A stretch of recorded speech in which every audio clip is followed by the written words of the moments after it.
Well, let's unpack this further with Neama Rahmani, who's a former federal prosecutor and president of the firm West Coast Trial Lawyers. Good to have you on the programme. So what do you think this latest development means then for Donald Trump and his hopes to become president again?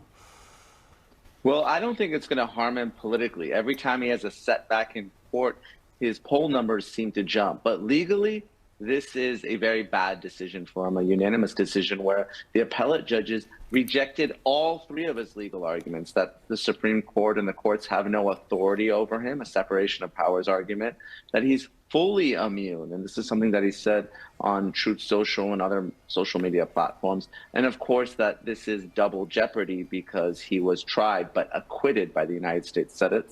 He lost 3 out of 3. So if this trial does go ahead in the spring or the summer and he loses, what does that mean?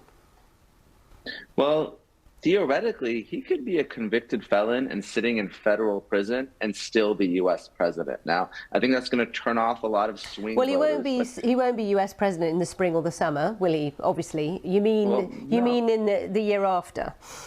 The year after. Well, the case is still stayed, and that's an important issue. So stay is a pause in the proceedings. The trial judge, Judge Chutkan, still has that stay in place. And even the D.C. Circuit Court of Appeals, they issued a 1-week stay so President Trump can appeal this to the Supreme Court. I think before he does, he's going to ask for a petition for a hearing en banc. That means he's going to ask the full panel of appellate judges in D.C. to review this. And again, not saying that he's going to win, but that's a procedural tactic to delay this case even further.